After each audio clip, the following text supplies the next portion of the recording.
Ashley St. Clair is going woke. I talked about her a little bit recently, remember? She had some tweets where she was talking with Juniper, you know, the purple worm lady, where she was apologizing for having contributed to a bunch of antagonism towards trans people. And her apology actually seemed like pretty sincere. Again, it's hard to trust anyone who's bought into that at any point, but it really did seem pretty good. Yeah, the onion lady, you know?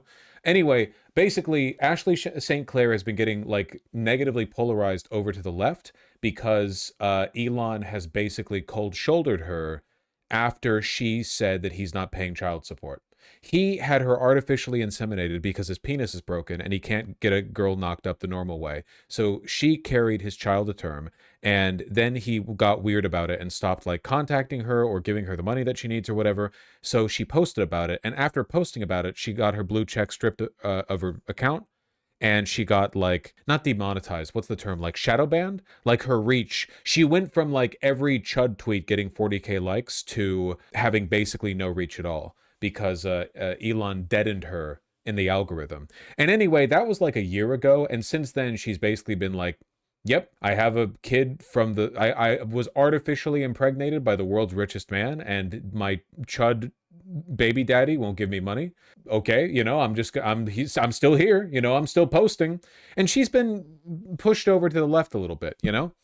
I'm sorry, I don't want to suggest that she has no agency in the process because she doesn't seem dumb to me. She seems pretty maybe I'm being too charitable here. Follow me on Instagram. Don't post pics of yourself or your family here unless you want Twitter to tell you that sexual abuse content from its Nazi robot isn't a violation of its terms of service XOXO. That's her talking about how Grok is a child porn machine. Retweeting stuff about the Grok pedobot stuff, retweeting stuff about the Grok pedobot. Yeah, it seems like I don't know how much of it is like an ideological shift and how much of it is negative polarization. Because this stuff is like, she seems to hate Elon and like everything that he represents now, which I totally do not blame her for at all. Oh my God, they made it so her account's not even eligible for, I've never even seen this. Your account isn't eligible for Twitter Premium? Holy shit. She's really been on the Grok thing. Good for her. Can someone explain how 0.26% of the population potentially playing women's sports is a threat worthy of executive order from the president, but the Twitter Mecha Hitler robot that makes child sexual abuse material plus distributes it publicly is not? Yeah, Truth Nuke. I don't know. How would you compare it to the Trump Mamdani people we watched earlier? No comparison. If she's genuinely shifted over, that's fine and normal and human and good. I'm talking about, like, my criticisms there were for people who simultaneously like Trump and Mamdani. I don't really think that's an issue here. Are we really doxing the kindergarten of a child whose mom was just gunned down by ICE? First viral tweet or maybe last viral tweet in quite a long time, and it's not for chuddery. It's for the opposite of chuddery. Sorry. Just, you know, I'm so disillusioned at this point that the idea of a person on the right legitimately shifting over like leftwards is like a novelty that for me remains delightful. Sometimes people pop into chat and they're like, hey, I used to be a chub, but I watch your stuff and now I think you're pretty cool or whatever. And that always like fills me with a great warmth, almost as much warmth as I feel when you people donate. So just pitching that one out there. But, you know, it means a lot. Anyway, the hook to this story, by the way, is that Ashley St. Clair was talking with Juniper, Onion Girl, whatever, about, like, she apologized for being transphobic, basically. And Elon saw it and was like, if Ashley St. Clair thinks it's acceptable to mutilate the genitals of children, then perhaps I need to petition the courts for full custody. Now, Elon's ability to get full custody here are pretty limited, in part because I don't think he's even publicly, like, acknowledged this child before. Legitimately, like, he is not paying child support, not acknowledging them, not visiting them, not like they've never met, is my understanding. Like, there's literally no link at all. I don't think that Elon's like even interested. He's probably like, if he got the kid, he would just pitch him to the same nanny he has raise the rest of his kids. Remember that GIF, Elon Musk abandoning his child GIF? Remember where he was coming down the staircase and he just left his kid there and ran off past him? It was insane. Insane. I can't even, hold on, I need to find, I'm sorry, this is so scattered, we're not even watching the video. It's just really funny, you know? Elon Musk abandoning child.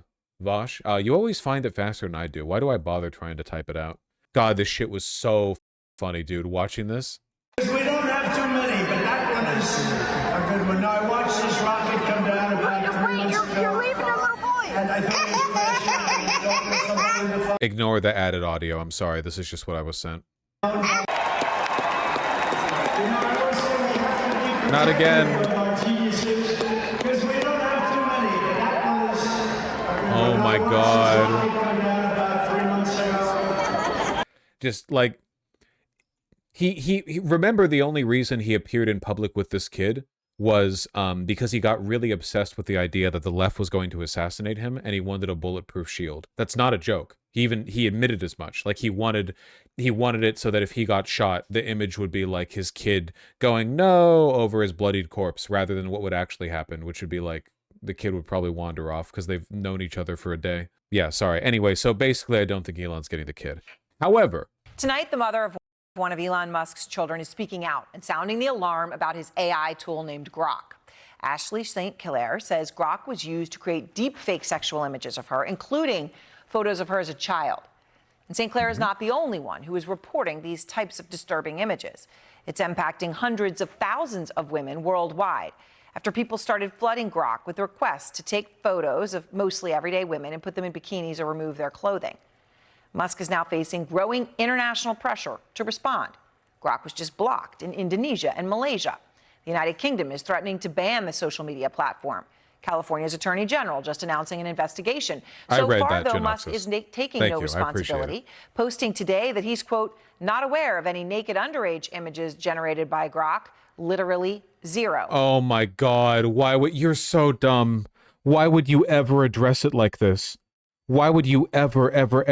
There's a reason why PR statements are always like, we've heard concerns, and while we're looking to verify, our greatest concern is the safety of so on. Like, why would you ever do this? God, he's so stupid. He's so stupid. He's so stupid. I'm so sick and tired of living in a world where the stupidest people. I'm not joking. I would rather like a benevolent dictatorship. I would rather like a mildly incompetent, corrupt aristocracy. Literally the wealthiest guy alive, and he's like 80 IQ. He's not even. I'd be surprised if he was 80 IQ. He's genuinely like 70 IQ. He's so stupid. Everything he does, everything that he says. I'm so tired of it.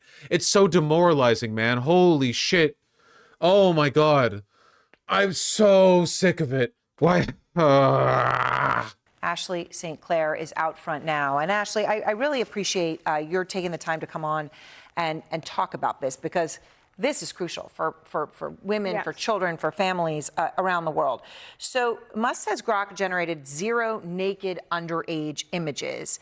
But you say it undressed you in several photos, including one of when you were 14 years old? That's correct. And what he said is deceptive at best, because while maybe there weren't actual nude images. What is that accent? This is like a very inflective Valley Girl accent at best. That's interesting. I don't think I've ever actually heard her speak before. Where is that from? Where is she from? I assume California. Maybe I'm Cali? You know what it kind of sounds like? It sounds like if somebody was doing Lumpy Space Princess, but not as a bit. Because she has a Valley Girl accent, but it's like an inflective one with lots of plosives, you know? It was pretty close to it. In the images that I saw, not only of myself, but of I don't even know whose children, who were undressed and covered in various fluids. The abuse was so widespread and so horrific, and it's still allowed to happen. They just released restrictions that are based on where it's illegal. Okay, so Musk has promoted and touted what he's called Grok's spicy mode. Okay, one point he shared a post that said Grok can put on everything, and it was a toaster. So that's, we can see the bikini on the toaster there. And his statement today, as I said, he said nothing about naked underage. It's really difficult to capture how bad this was. But like, if you took a look at Grok's media tab for a window of time before they disabled it, the vast majority of what Grok was doing was being asked to undress women. Like on every, like it was pure 100% a harassment tool. That was like people weren't asking, like it was so prominent that it was overwhelming people saying like at Grok, what's the joke, you know? We're talking like hundreds of thousands or millions of individuals, like an overwhelming, it was being facilitated. Like, this is the kind of shit where just a couple of years ago, you would need to go to like CD Discord servers or whatever to meet with people who knew how to do stuff like this or like had an interest in doing this. But now on one of the biggest social media sites on earth, it was just a feature being celebrated by the guy who runs it. Like, Elon started bragging about how Grok spicy mode could put a bikini on anything after people started talking about how it was being used to harass women. Like, his response to that was to go, yeah, it's a feature, not a bug. The only reason he's backing off it now is because it was being done to so many children. That he hadn't seen that. And then he said, obviously, Grok does not spontaneously generate images. It does so only according to user requests. When asked to generate images, it will refuse to produce anything illegal. What do you see between those lines? It gets stupider. 2 days ago, Twitter changed its terms of service so you can only sue them in Texas instead of California so he can get a judge he wants. Nice. Ashley. That's not what I saw at all. Images I saw do seem to be illegal, and even them coming out and now trying to place safeguards afterwards seems like an admission that they know that there has been an issue, that it has been creating non-consensual sexually. This is his recent rhetoric. He's treating it as a tool, and he thinks that it's the person using the tool who should be at fault, not him. Yeah, while he's bragging about Grok spicy mode. This is what I mean about him being the dumbest guy alive. Why would you ever respond to that by endorsing its use in that capacity? Images of women and children. He is saying that people are making this up, and meanwhile, Ireland is probing over 200 cases of child sexual abuse material produced by Grok. 200. 200. And that's just Ireland. Oh, and it's not only that, it's that he is placing the blame on the victims so that you, if this happens to you, you have to go to your local law enforcement and take their resources and see if they can find this anonymous account instead of just turning the faucet off. This is what's wrong because they're handing a loaded gun to these people, watching them shoot everyone, and then blaming them for pulling the trigger. And I mean, what you're describing, I mean, I obviously have not just handing them a loaded gun, but handing them a loaded gun saying, hey, check out the cool shooting random people feature. This is the pistol spicy mode. You point it at another person, you pull the trigger. Anyway, go nuts. Have to raise awareness for this. He posted about you, I'll be filing for full custody today, given her statements implying that she might transition a 1-year-old boy. Now, she's, I believe, talking about your child. Obviously, you did not imply that in the post that you posted that he's responding to, which I want to read to everybody so they can hear it for themselves. You are apologizing for past comments that you'd made about the transgender community. You wrote, I feel immense guilt for my role and even more guilt that things I have said in the past may have caused my son's sister more pain. Your son's sister is another one of Musk's children who has transitioned. What's your response when that's the post this week? I'm not at liberty to discuss it further, but I think anyone with more than a 3rd grade reading comprehension level knows what I was saying there. Yeah, I mean, I guess I have so many questions to ask you, and I know that you're not at liberty to talk about things like custody and that, but I guess I'm curious, in all of this, how hard it must be for you. I mean, do you want your child to have a relationship with his father? I cannot discuss that right now. You can't even talk about that. So I guess in the context of this, what do you do now? I'd like to keep the focus on this issue at hand because I think there's a lot of people, especially with very tabloidy tweets that are... Honestly, the fact that she's using this drama as a platform to talk about a real, genuine social problem is really admirable. She's painting a pretty big target on her back, you know? It's like, it's not just a hot button issue. It's also one where, like, because she got artificially inseminated by Elon Musk, you know, it's like personal involvement, right? Like, she's opened herself up to Elon directly harassing her, which he is immediately. I don't know. It's pretty admirable. She spoke with Taylor Lorenz. What preceded that was just many, many more images being produced. And the age I was in them got younger and younger, down to 14 years old. It was horrific.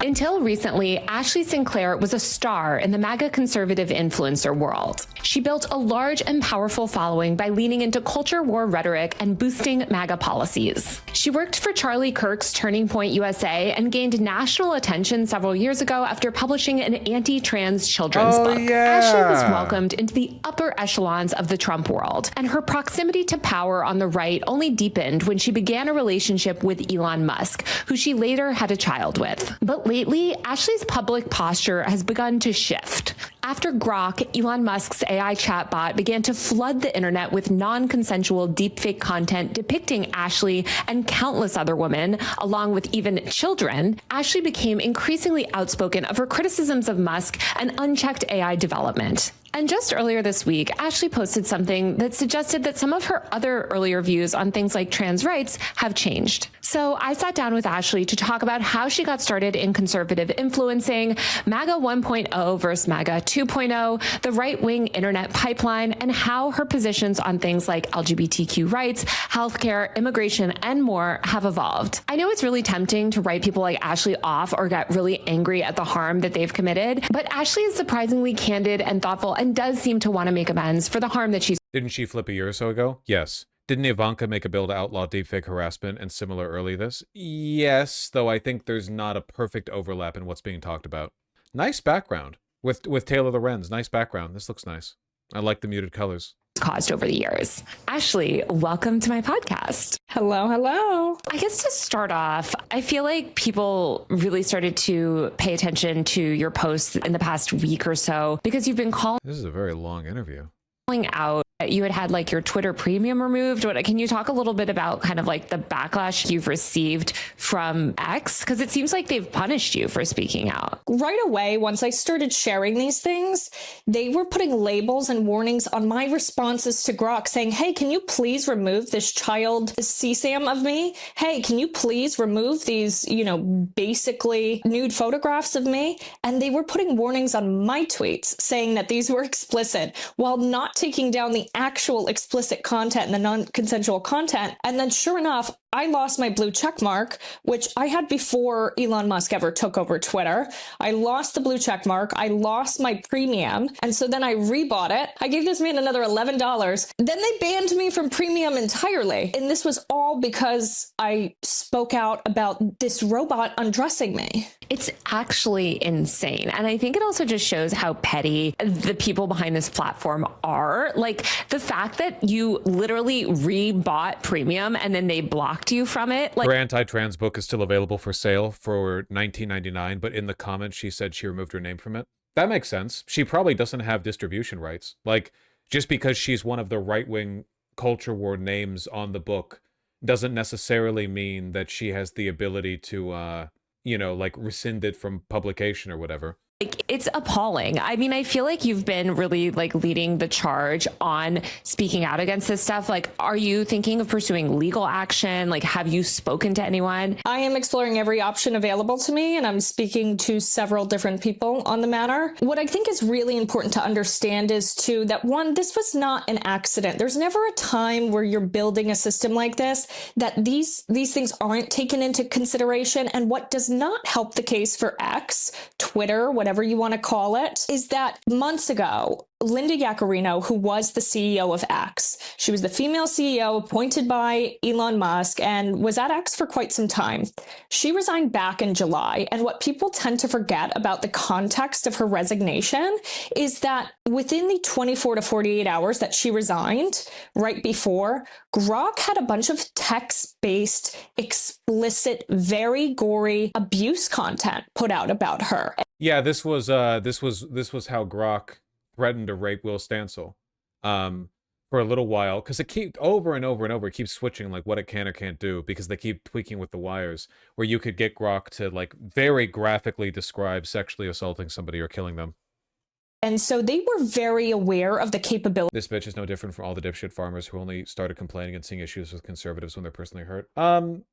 No, I think you're being stupid, actually. My issue with the previous bit specifically was the idea of a person not being challenged if they simultaneously like Trump and Mamdani, something which you can't do without having like inconsistent internal beliefs. What you're doing is discounting out of hand the idea that anyone could ever legitimately shift to the left, which I don't believe in. I think that's toxic cynicism. My belief that, you know, conservatism is a virulent plague and stupid and a mental illness and so on, you know, I hold by all those, but at the end of the day, people do shift over. Of this machine. My guess is that she's always been smart, and she probably capitalized a lot on being a MAGA grifter, and she was grifting during that time, though it was probably like the kind of grifting where you're overstating the case, but you still believe the underlying positions. And then over time, her enthusiasm for those positions waned, and a lot of that was probably exacerbated by a number of negative interactions she had, both with Elon and his sycophants, you know? And then over time, the enthusiasm dulls, and you start to come down from the high a little bit, and then you have some time to shift over, you know, a bit of time for introspection. It is interesting, though, how being removed from the ebb and flow, like both economically and socially, of the MAGA space did give her time to shift over, you know? But still, takes a lot of work, takes a lot of effort, takes a lot of introspection. Okay, but she only shifted to the left because she personally was affected. We don't know why she shifted over to the left. We don't know the reason. We don't know her internal process. Also, that's just how it is sometimes. Sometimes, yeah, personal experiences do shift you over, right? That doesn't necessarily mean that your shifting over is insincere. All I've heard of her is that she sucks, a bad thing happened, she's shifting left, so I probably missed a lot. Well, let this be a lesson that you should probably understand a little bit more of what you're talking about before commenting. What the hell? You make a position, I make a position against yours, and you're like, well, I wasn't paying attention? Come on.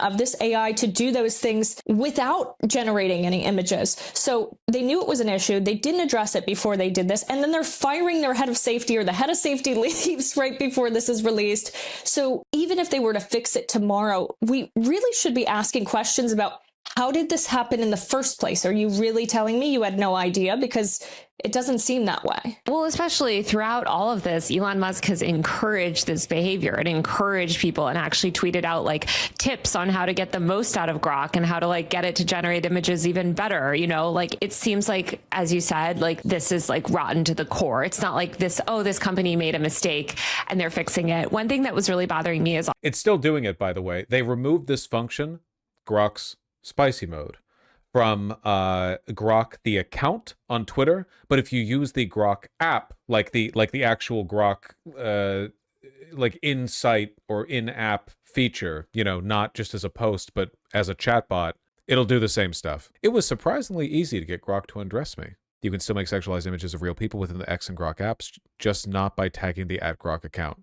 I tried the Grok tool on images of myself. It quickly took my clothes off. So there you go. So basically all Elon Musk has done is say, if you want to make child sexual abuse material, you have to make it out of the public eye so that I can't be blamed for it. all these reporters being like, Grok apologized for undressing or whatever. And it's like, they just had tagged Grok and been like, are you sorry? And Grok would be like, oh yeah, sorry. But then in the other, like in the other replies, it's like still undressing people. And also this is just a chatbot that's like replying to anything that you like feed into it. Yes, this was not a statement by the platform. The actual statement by the platform was, hey, we're actually going to make victims do all of the work here, and it's on the user. So if you have a problem, you need to go take resources from your local law enforcement and have them track down this random Anon account that's telling Grok to produce these images. It's an undue burden on the victims, and it's appalling. At the same time, I feel like it's, you know, it's so frustrating because like child's online safety has been so like discussed by members of Congress. And I talk about it all the time on my podcast and channel, but like, you know, the UK passed their like Online Safety Act and all this stuff. And they're enacting all these mass censorship laws in the name of like protecting children. And then here you have like one of the biggest social platforms ever allowing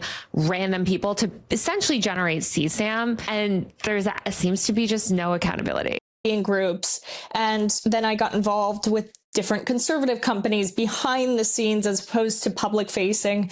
And I did a lot of the influencery stuff, but most of my work was primarily operations of different conservative organizations, different production companies, different campaign companies, until can you feel the regret where you think back? I feel like I get like trauma flashbacks sometimes. First of all, like I get trauma flashbacks, and I was you know, like when you're in college and you're young and you're starting out, like one thing I'm so glad about being like a millennial, so old, but like at least we only had like Facebook, you know, and a little bit of Instagram, but it wasn't really like public in that way, you know? And I think like you came up truly in like the beginnings of that world. Like obviously conservative influencers like existed before, but like that was like MAGA 1.0. And the opportunities for influencers were not what they are now. Like there weren't all these trips, like there wasn't all this stuff. Like it was such a different world. And the access was much different too. It was like within a couple tweets, it's, you know, Don Jr.'s talking to you and saying, great job, or he's at the event you're at, because it was truly more grassroots. It was like, oh, I'm here with Don Jr. and Charlie Kirk, and here's my friend Jack Posobiec, and we all have. They did such a good job of onboarding people, man. Democrats could never.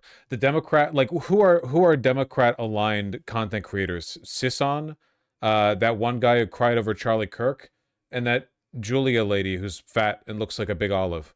Like that's all I know. Like they just select like Dem machine cucks and stick with them. The right did so much to like elevate and embolden so many people, to give them like institutional power, you know? White House visits immediately, like, here, go to this conference, go to that conference. You want some money out of this, money out of here, you know? Just an unbelievable amount of work to like seed their money and influence into online politics. Not the same as grassroots, but otherwise, yeah, no, not the same as grassroots, not truly.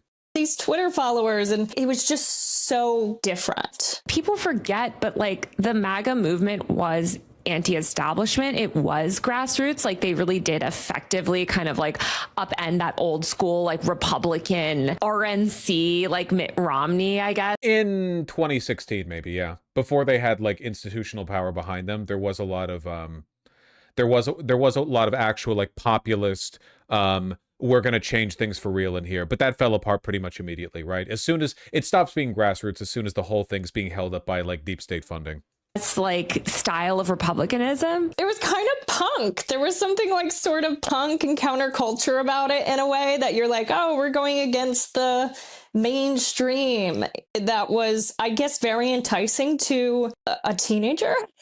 No, I know. I think it's hard for people to understand. And this is something I heard actually a lot on the 2016 campaign trail. And then at CPAC too, like even CPAC back in 2017, 2018, when I would talk to some of these young people, this is when Turning Point, probably when you were like, Turning Point was just getting started. This was so early. Like they were just sort of getting rolling. But like a lot of the MAGA sort of youth back then, it was like they just wanted to kind of go against the system. And there was this idea of like draining the swamp. Now, of course, haha, none of that's happened. They're protecting Jeffrey Epstein. But like, I don't know, like, were you always a believer in like conservative politics? Or was it more just like, oh, I'm like getting all these access and opportunities and suddenly you're like finding yourself in it? I think there were parts of it that were appealing because when I first went to college, I went for philosophy.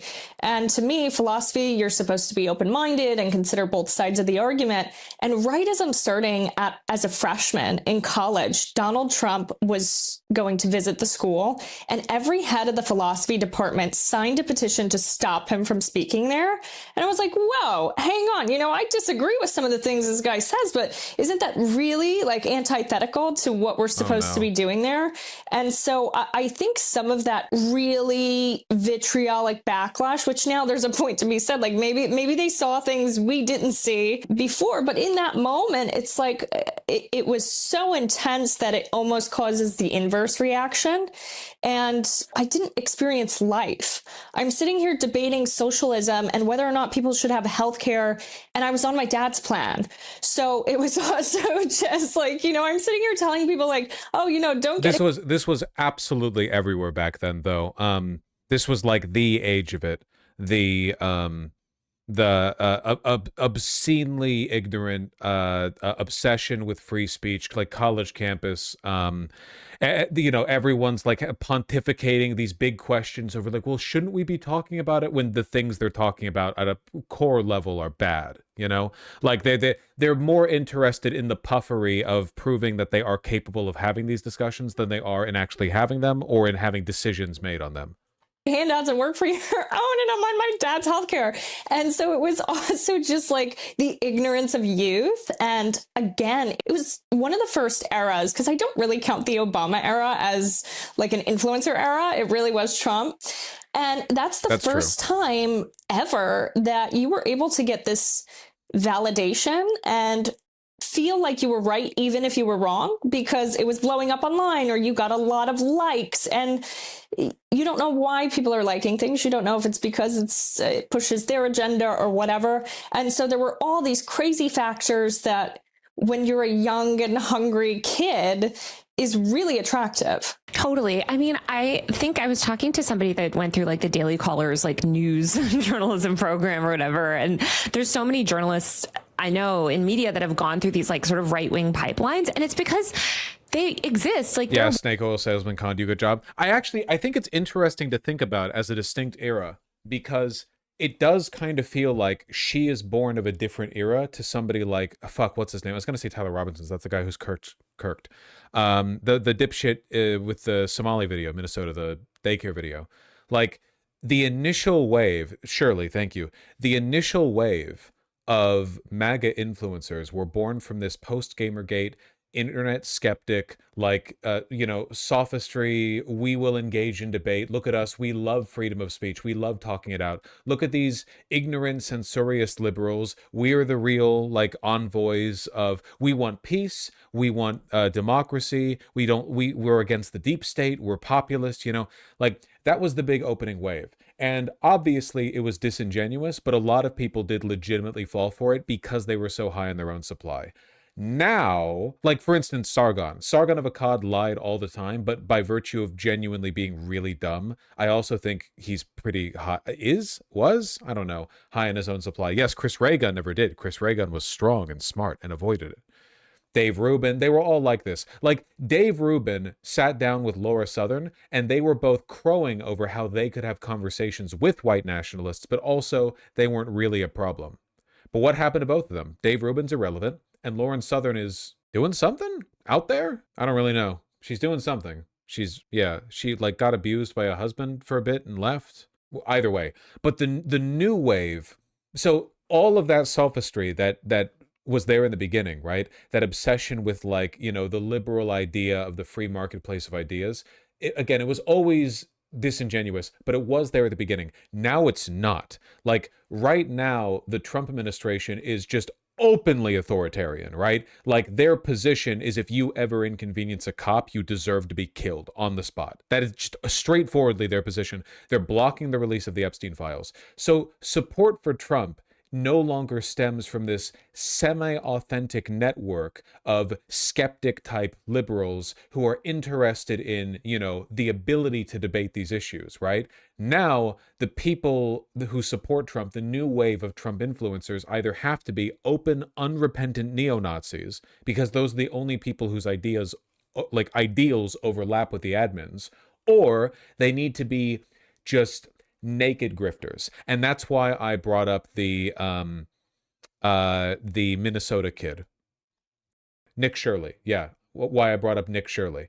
They need to be people who are like empty content creators, Mr. Beast style. Like, for them, it's just money and power. There's no core to it. Like, I don't think those people can really be appealed to. I don't really think there's a point in appealing to them. But there's been a really interesting arc to a lot of the people who were caught up in that initial debate skeptic wave. Ashley St. Clair, obviously, is the one we're talking about right now. But there are other examples. Chris Ray Gun avoided it. Sargon kind of burned out. Who was that one guy who did like 500,000 videos on Anita Sarkeesian? But Thunderfoot had an interesting one. Thunderfoot had this weird spiraling out where he did like science content and also anti-feminist content, but over time it shifted like towards anti-feminism and then away from anti-feminism. Really interesting stuff, Now he's obsessed with Elon, I think. He hates Elon Musk. That's fair. That's a good thing to hate, You get me, right? I don't know. I just think it's interesting how the type of person who orbits around the right-wing, like, grifter space has changed a lot. Holy shit, remember Teal Deer? I do remember Teal Deer. Man, those were the days. I can't believe I'm still around, man. That's f***ed up, man. I've been here since 2019. I recently got the notification 7-year anniversary on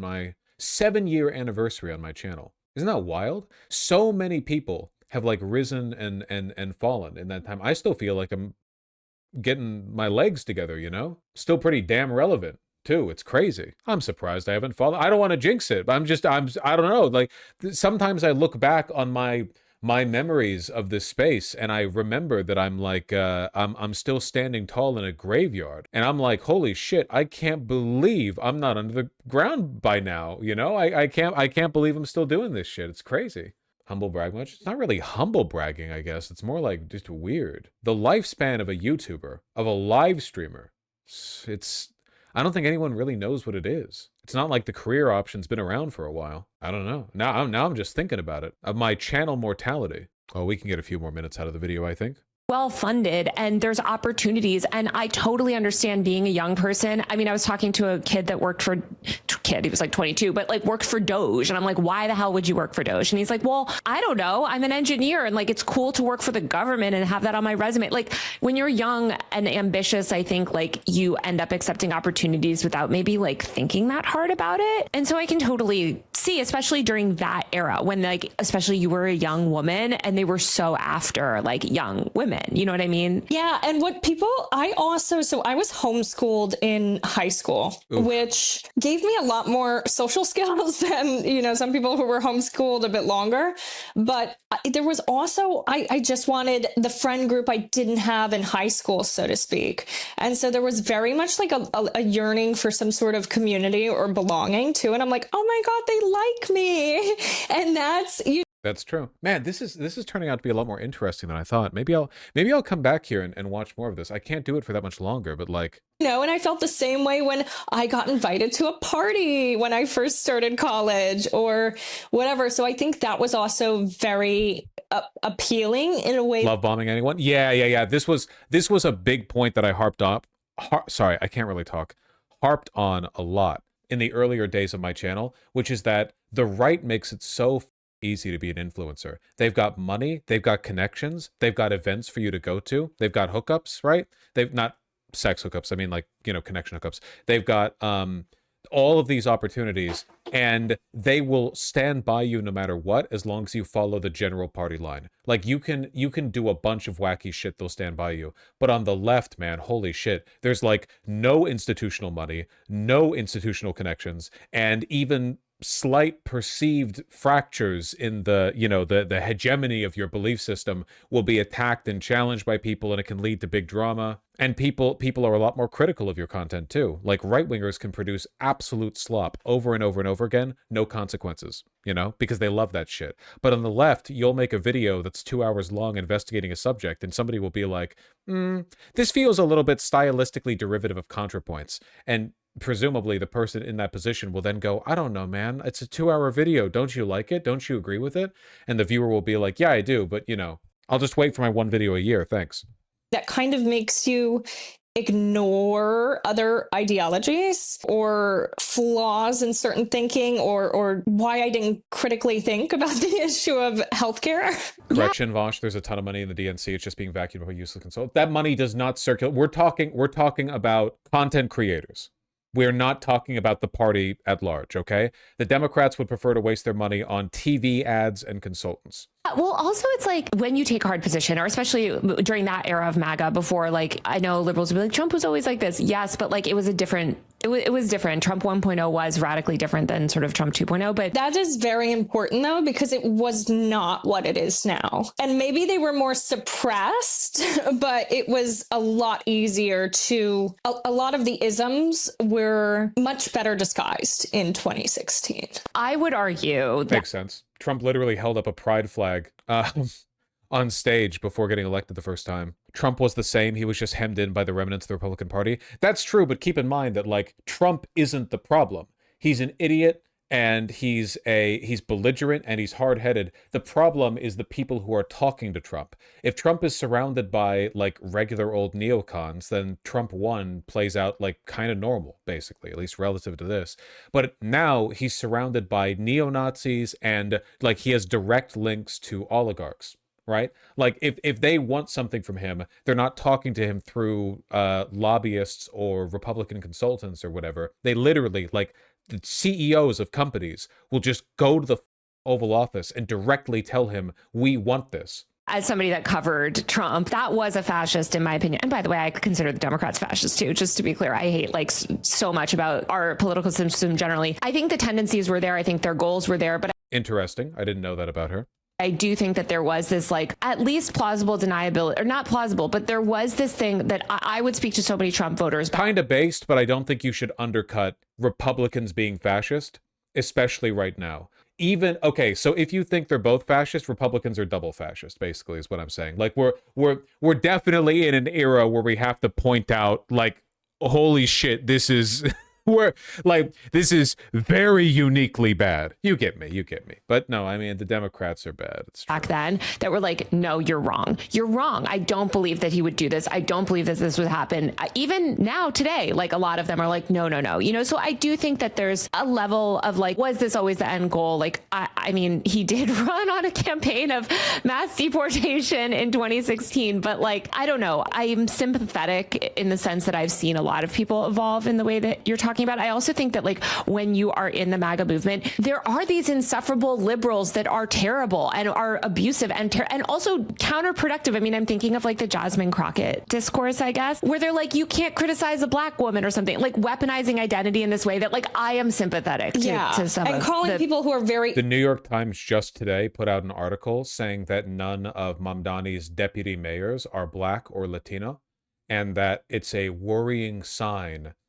Many black and Latino voters in New York City are worried this means they will not be represented by the new administration. Obviously not racist. And, you know, that was a big turnoff when you're first forming a political ideology. But I think it's also important to understand how much, because I watch this as someone who was always public facing in a way and always speaking out publicly, the restraints on what you could say without backlash became stricter and stricter, right? Like if you look at the photo of Trump with the LGBTQ flag, like years ago, if that photo came out now, he would not be president at all. There would be such immense backlash from the base. And so the Overton window has certainly shifted for the Republicans. Yeah, I mean, I do think that like this is really interesting. But now that I know that it's interesting, it makes me feel like I'm content stealing. No, I'm going to cut it here. This is really I'm interested by this. Things have really shifted. Did I get banned? Did you get? But you're posting, so you're not getting. Oh right, you said, "Oh my God, this is like listening to the dialogue in a porn," which I interpreted as you being misogynistic. So I muted you for 30 minutes. Yeah. Sometimes we need to like fire some shots in the air every once in a while, like have some women on screen, because there are people who cannot resist being weird about them. And it's important to, you have to tap the broom. You have to, got to give them a little stompy stomp now and again. Got to keep you on your toes. Nah, ban him again. Nah, it's all right. It's all right. That's okay. Anyway, y'all get me, right? Honestly, good for Ashley. I think what she's doing is cool. And I think it's nice to get some insight. Some of the best insight that we've had, really, in my opinion, from like a large chud to, being critical.